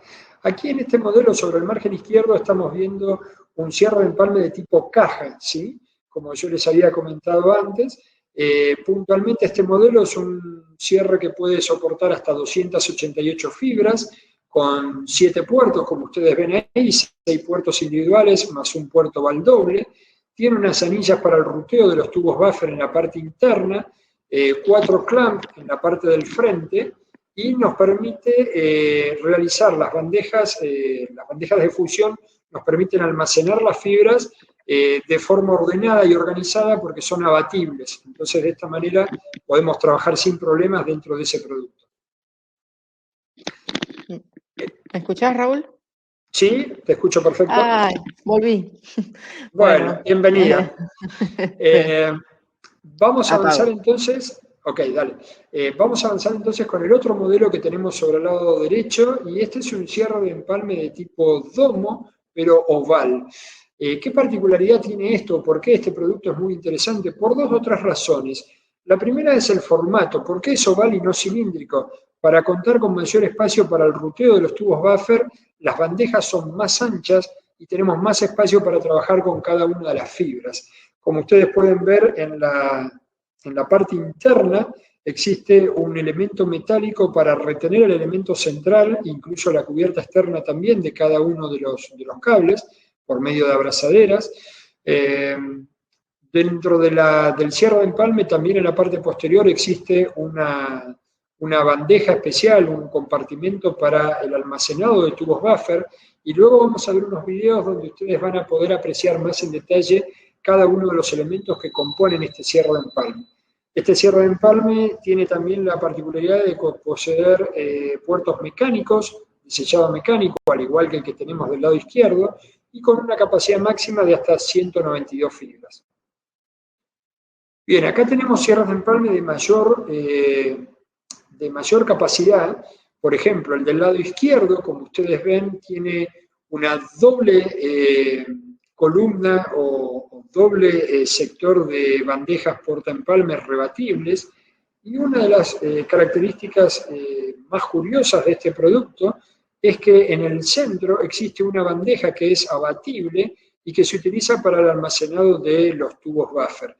Y ustedes dirán, bueno, pero ¿por qué tanta obsesión con el almacenado de los tubos buffer y de las fibras? Bueno, piensen ustedes que este producto puede soportar hasta 576 fusiones, con lo cual no es chiste tener que organizar y almacenar la ganancia de las fibras ópticas y de los tubos buffer de 576 fibras. Entonces, por eso el esmero del área de ingeniería y de desarrollo para poder lograr un producto que combine esa alta capacidad con funcionalidad, que ustedes puedan acceder a las fibras, sino que cuando metan mano explota todo, como suele ocurrir en los cierres de empalme de alta capacidad, salen las fibras desbordadas y ya nunca más es posible colocarlas en su interior y mantener la hermeticidad del producto, que suele ser uno de los problemas que se generan con los cierres de empalme de alta capacidad. Y a la derecha podríamos decir que ustedes están viendo el Big Mama, el cierre de empalme realmente más grande, con capacidad de 960 fibras. Digo el más grande porque si bien existen cables ópticos ya con 1.600, 1.800 fibras ópticas que se utilizan en Japón y en algunos lugares con muy alta densidad poblacional, en nuestro continente ya hablar de una capacidad de hasta 960 fibras es más que considerable y suficiente. Entonces, estamos centrados en esta tarde-noche con este tipo de productos. Y acá, como ustedes pueden ver, tanto en uno como en otro caso, contamos con 8 puertos individuales y un puerto oval. Sucede que en estos cierres de empalme, al igual que en este modelo, en el modelo oval, tenemos también la particularidad de colocar en cada uno de esos grommets individuales, podemos posicionar un grommet que es múltiple. Y de ese modo convertimos al cierre de empalme en una caja de distribución y cierre de empalme a la vez. Con lo cual yo puedo sacar hasta 4 cables drop circulares por cada uno de los puertos individuales.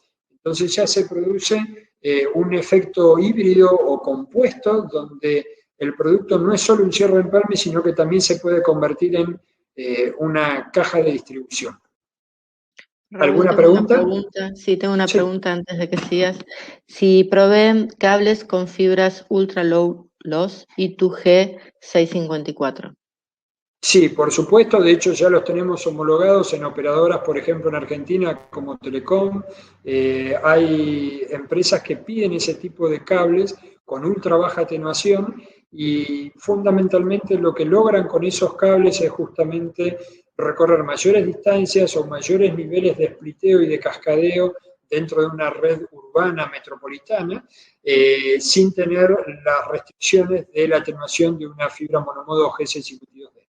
Con lo cual, sí, perfectamente nosotros contamos con esa tecnología y realizamos la producción y suministro de cables ópticos, cualquiera sea el diseño, con ese tipo de fibra. ¿Alguna otra pregunta? No, podemos seguir avanzando. Creo que ahora vienen los videos. Si querés, Sí.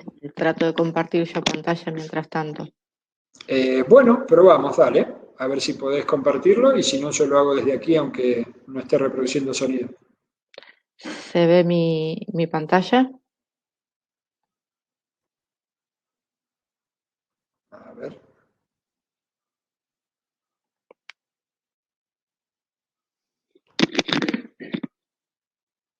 Mauri, ¿vos ves la pantalla mía? Yo la estoy viendo, no sé si todos la ven. La estoy viendo, pero está cargando la presentación. Ok. Bien. Entonces me avisan y Si no, le doy play. Preséntalo si querés mientras tanto, Raúl. ¿De qué se bien. trata? Lo que vamos a ver ahora es una serie de 3 videos fundamentalmente concentrados en lo que es... Está metiendo mucho ruido, Ana, lo que estás moviendo. Bueno. Lo que estamos viendo, que vamos a ver ahora, son 3 videos que concentran todo lo que es cierres de empalme de alta capacidad, estos modelos que yo les acabo de mostrar, pero justamente para que puedan ver en detalle cómo son por dentro, cuáles son las piezas constitutivas, cómo funcionan y demás.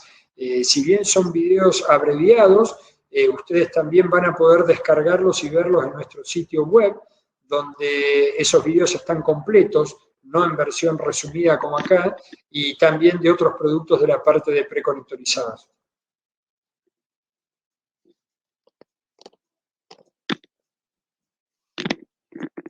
Si querés, Ana, yo los puedo hacer correr aunque estén sin el audio, o no sé si ya está listo como para que vos los puedas transmitir. Los estaba transmitiendo, pero bueno, correlo sin el audio, si no. Dale, vamos entonces.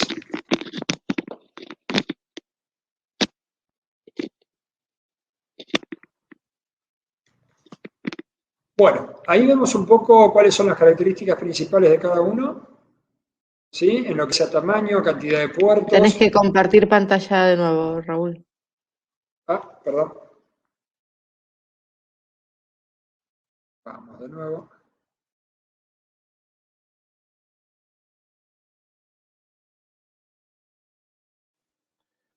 Ana, por favor, deja de compartir tu pantalla. Correcto. Bien. Amaury, creo que si yo voy a mostrarles los videos, la audiencia me puede oír mientras yo lo voy explicando, ¿sí? Por más que no tenga la música el video. Sí, correcto. Vemos tu pantalla y te escuchamos. Perfecto, genial. Entonces yo voy a... no, por las dudas sí, esto lo puedo bajar de acá, para que no moleste. Y me van escuchando. ¿Sí? ¿Me escuchas bien, Amaury? Perfecto, Raúl. Sí, genial. Bien. Entonces yo les voy a ir comentando un poco de qué se trata esto.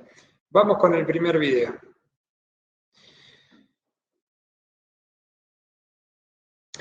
Este modelo es el de máxima capacidad, como hablábamos, 960 fibras, 8 puertos, como ven ahí, tienen menos de 60 centímetros de largo, 281 milímetros en el domo, en la base, y todos los puertos son mecánicos.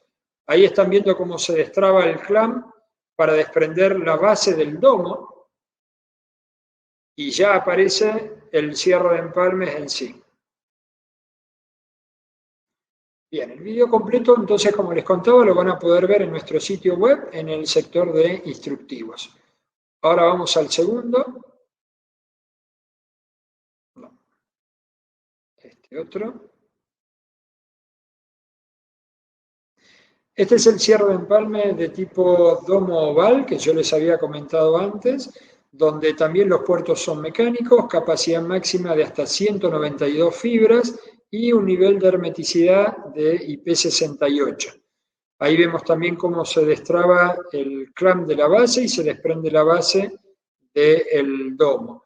El sellado se logra por un anillo siliconado doble y de nuevo van a poder ver esto completo dentro de nuestro sitio web. Vamos a bajar acá.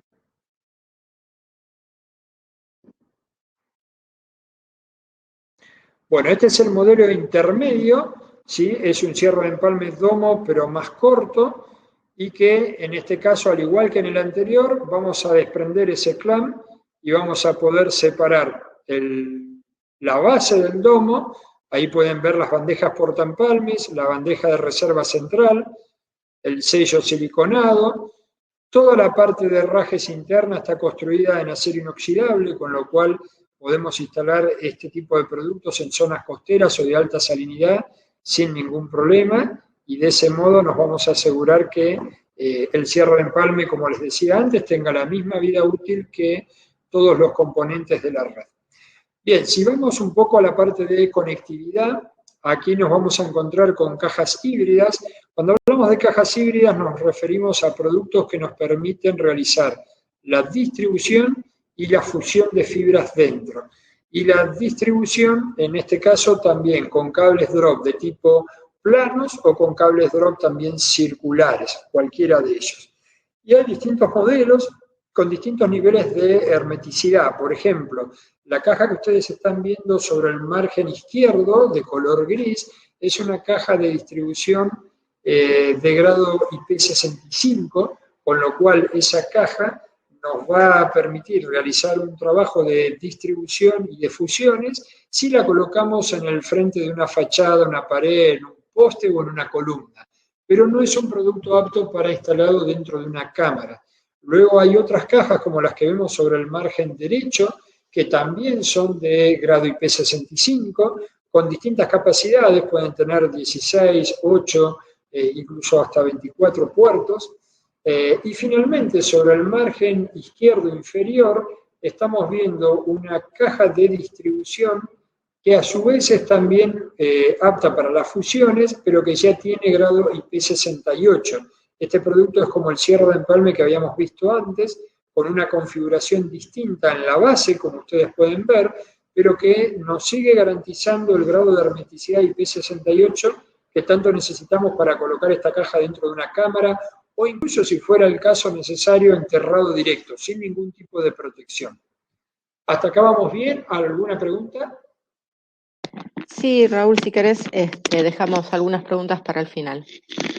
Ok, perfecto, entonces sigo avanzando.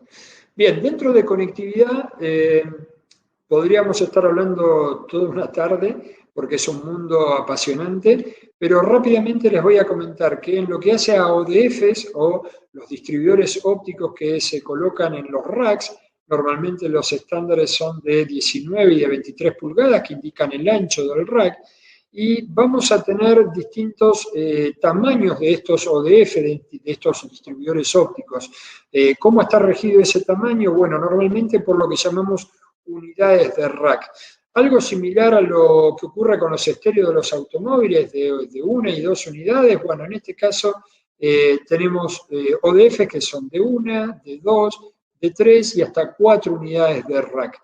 ¿En qué radica la diferencia del tamaño? Bueno, lógicamente en la capacidad que vamos a tener en su interior. También hay un punto importante a aclarar en esto, y es que por una cuestión de estandarizar productos, nosotros hemos definido a este tipo de productos en la capacidad estándar con conectores de tipo SC, que son los que más se utilizan para fibras monomodo. ¿Por qué digo esto? Porque, por ejemplo, el distribuidor, el ODF de una unidad de rack, que es el que tenemos sobre el margen izquierdo, dice hasta 24 fibras, que es la capacidad, 24 acopladores SC. No importa el tipo de pulido, si es angular o ultra pulido. Pero ¿qué ocurre? Si yo a ese ODF, en lugar de colocarle 24 couplings o 24 acopladores de tipo SC, le coloco 24 cuplas LC duplex, ese distribuidor óptico ya pasa a tener una capacidad de 48 fibras monomodo. Entonces, ¿qué es lo que hicimos? Fue estandarizar en la capacidad básica mínima considerando conectores SC. Entonces, tenemos, por ejemplo, al lado un distribuidor óptico de 2 unidades de rack con hasta capacidad de 36 fibras, uno de 3 unidades de rack con capacidad de hasta 72, o uno de 4 unidades de rack con capacidad de 144. Y de nuevo, si por ejemplo a este último yo le colocara cuplas o couplings LC duplex, lo puedo llevar a 288 fibras.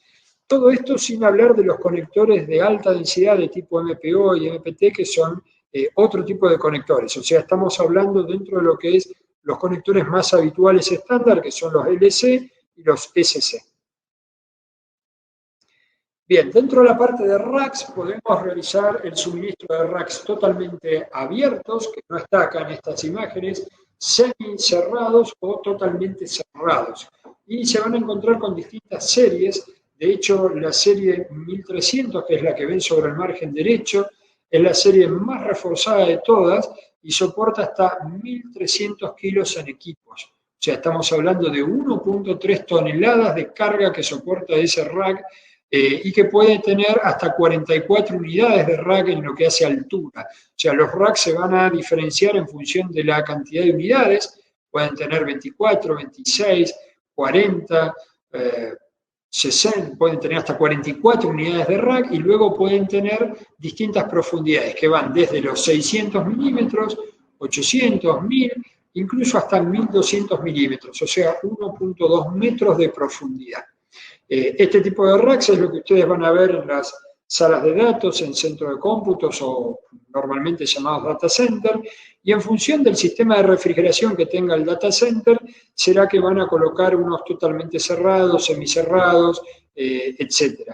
Y fundamentalmente acá lo que nosotros vamos a poder hacer es colocar los ODFs que veíamos en el slide anterior y los equipos activos, los switches, los routers, todos los equipos, los DWDM, todos los equipos que vamos a colocar aquí dentro, incluso los splitters. ¿Por qué? Porque hay splitters que se instalan en fábrica en bandejas o ODFs como los que veíamos antes, con lo cual vamos a tener la posibilidad de realizar el spliteo óptico desde la oficina central o el data center e interconectar esas fibras ópticas por medio de patchcore, multipatchcores y cables trunk.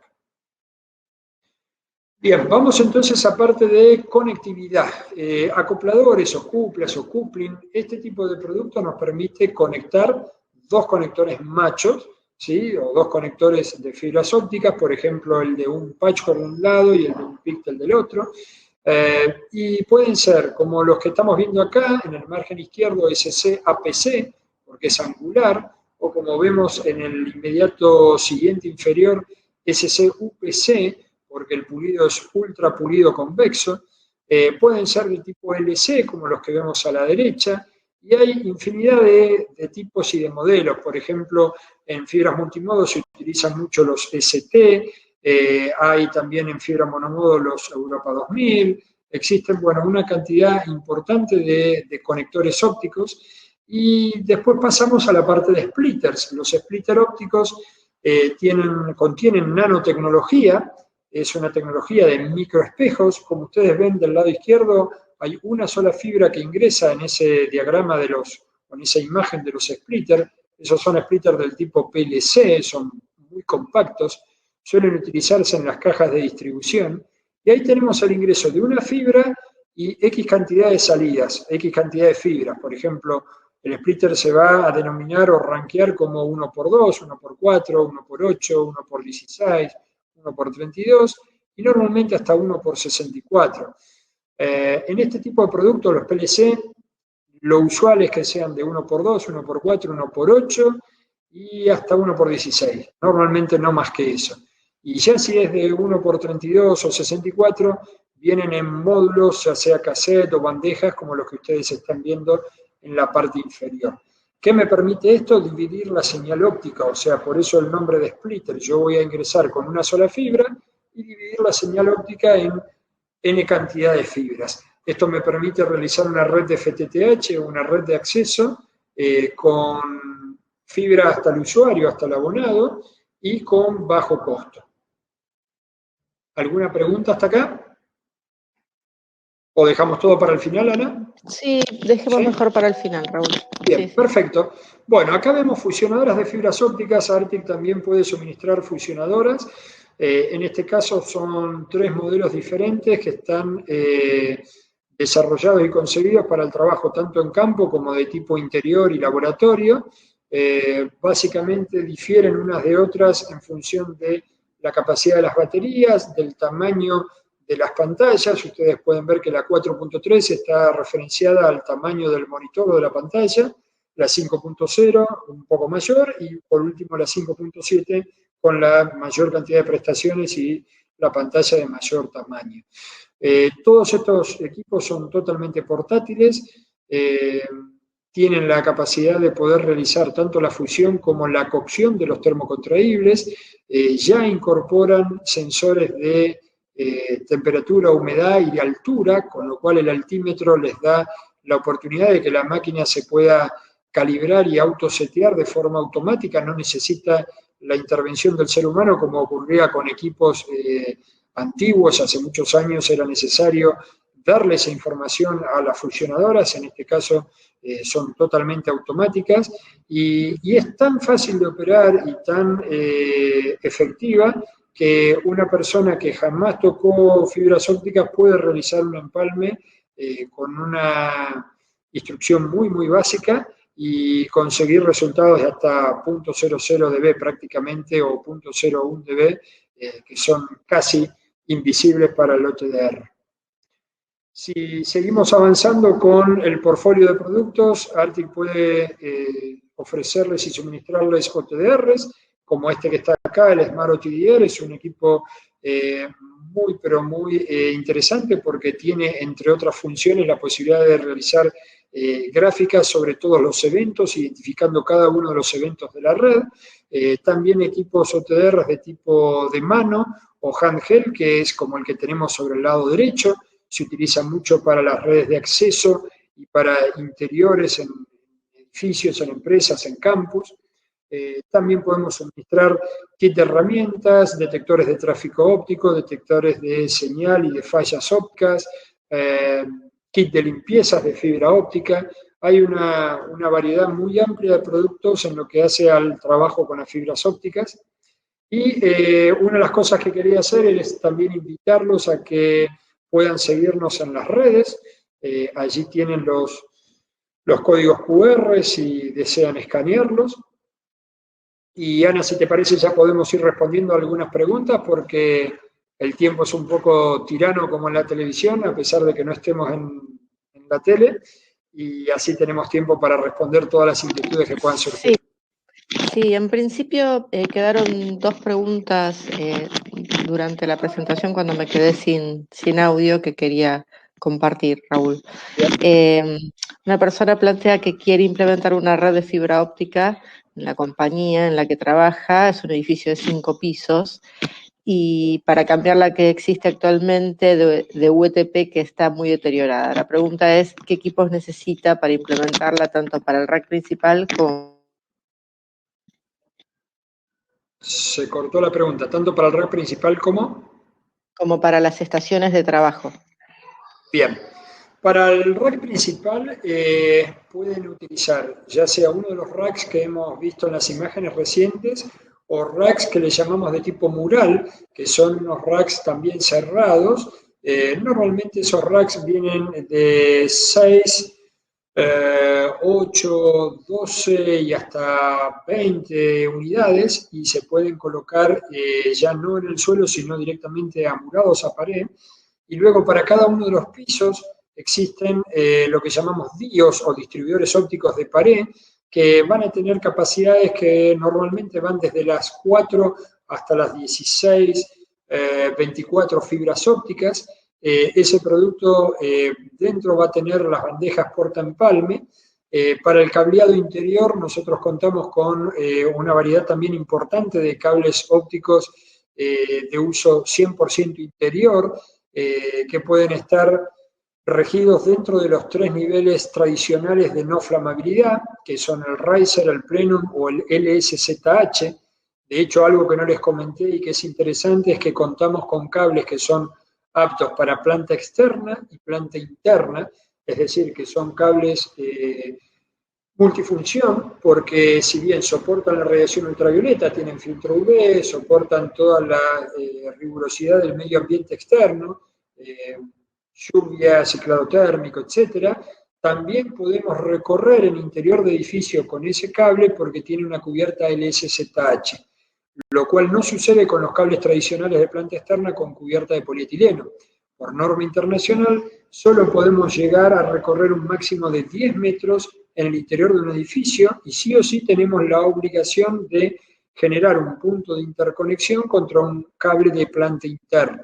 En este caso, en los cables con cubierta LSZH, podemos continuar recorriendo 50, 100, 200 metros, la cantidad de metros que fuera necesario, hasta llegar a ese rack mural o al rack de piso en la oficina o en el centro de datos y de ahí realizar el resto de la distribución o dispersión con cables de interior.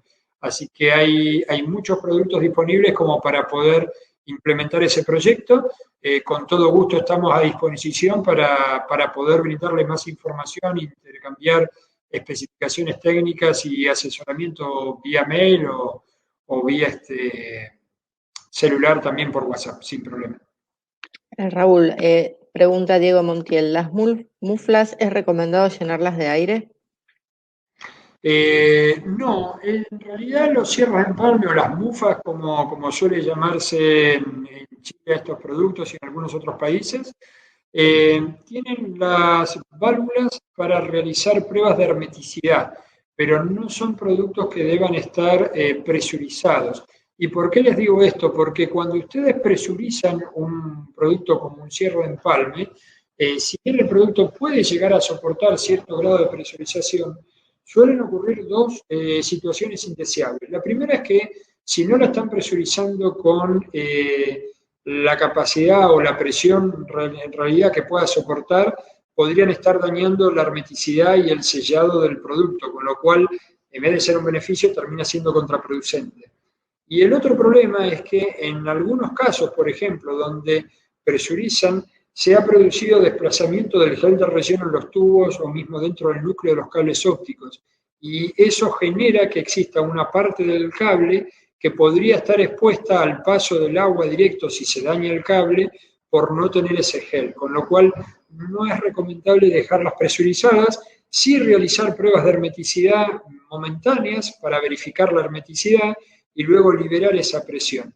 Y lo otro que les sugiero es que cuando realicen esas pruebas de hermeticidad, lo realicen con equipos que tengan tubos disecantes de sales. ¿Para qué?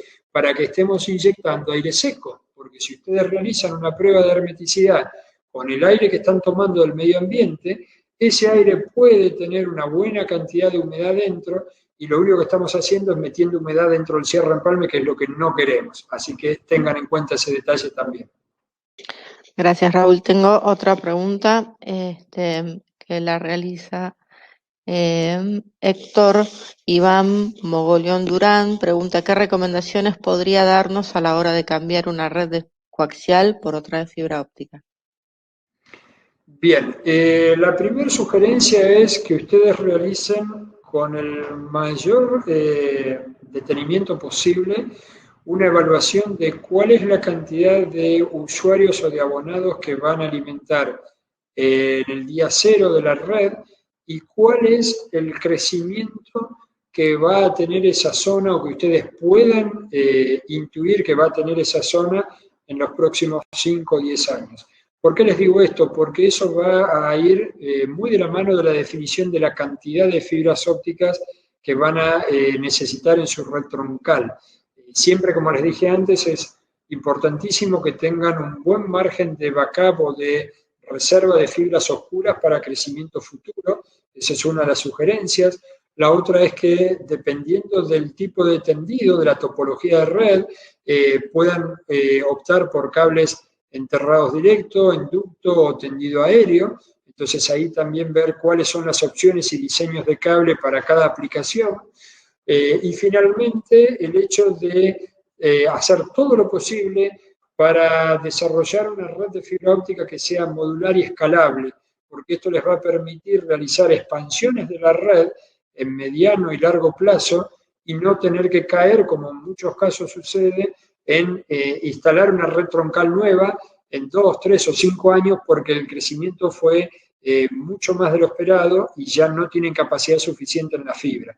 Entonces, redes troncales, recuerden, con alta capacidad de fibra, es una inversión económica, la cantidad de fibras hoy es uno de los elementos más baratos de toda la red y les va a ahorrar muchos dolores de cabeza y mucho dinero en la hora de poner equipos activos. Muchas gracias, Raúl. Una pregunta más de Sebastián Totonelli. En una red de FTTH desbalanceada que están reparando, ¿cuál es la mejor manera de realizar las mediciones con IOLM? Los cables son preconectorizados de Arctic, al igual que los CDO. Bien. Sí, el IOLM justamente les va a permitir poder realizar una medición por sectores, y estos sectores o, digamos, vínculos entre eventos les va a poder permitir definir a ver dónde hay un problema o no, dónde hay una atenuación elevada. ¿Por qué digo esto? Porque muchas veces puede ocurrir de que un cable, por ejemplo, está sometido a una tensión excesiva, ya esa tensión excesiva en el cable está generando una atenuación inducida y visualmente nosotros no lo podemos ver. Y entonces ahí el OTDR con esa función especial nos va a permitir determinar o detectar cuál es el sector que está dañado de la red y a dónde tenemos una atenuación excesiva. Normalmente esto no sucede en redes nuevas, salvo que se hubiera realizado una instalación sin tener en cuenta la capacidad de tracción máxima del cable, pero sí suele ocurrir cuando, por ejemplo, un poste se dio desde la base porque se estaba pudriendo y entonces comenzó a inclinarse, o será cuando hay algún tipo de situación inusual dentro de la red, y ahí es donde empiezan los problemas, y bueno, esta función especial de algunos OTDR nos permiten detectar con más facilidad cada uno de los eventos, ya sea un conector sucio, una fibra óptica que está sometida a un esfuerzo extraordinario, un micro radio de curvatura y que está generando también una atenuación excesiva, todo ese tipo de situaciones que son las que nos traen dolores de cabeza a la hora del funcionamiento de las redes de fibra. Gracias, Raúl. Bueno, nos estamos quedando sin tiempo. Quedan algunas preguntas. Yo invito a todos los que tienen consultas y que no fueron respondidas, que nos escriban. Ahí yo dejé los mails tanto de Raúl como mío. Ahí está también, Raúl lo puso. Pueden hacerlo y todo lo que no llegamos a contestar lo vamos a hacer por mail. Les agradecemos a todos que hayan estado atentos y todas las preguntas fueron muy, muy interesantes, con lo cual les agradecemos mucho, esperemos verlos pronto. El 27 damos otra capacitación, el 27 de mayo damos otra capacitación en este marco de Andina Link sobre nuestro sistema preconectorizado OneClick. Están todos invitados y bueno, Raúl, muchas gracias a vos también, te dejo despidiendo. Bueno, también al igual que Ana, quiero agradecerles por el tiempo y la oportunidad que nos han dedicado en esta tarde-noche. Para nosotros desde Arctic es muy importante poder brindar y ofrecerles toda la información que ustedes necesitan para llevar adelante sus proyectos. Es algo que estamos haciendo permanentemente. Y de hecho también invitarlos a que descubran nuestros productos, nuestra tecnología, que nos pongan a prueba. Nosotros hemos realizado experiencias muy buenas con un partner en Argentina llamado Tecnored, que tiene mucha experiencia en la construcción de redes, y lo mismo estamos desarrollando en otros países donde las empresas constructoras tengan la posibilidad de acceder a nuestros productos, nosotros transferirles conocimiento e información técnica y que ellos puedan implementar redes con el 100% de eficiencia. Ese es nuestro objetivo y bueno, una vez más agradecerles por el tiempo que nos brindaron en esta tarde y en esta noche de hoy. Gracias, muy amables.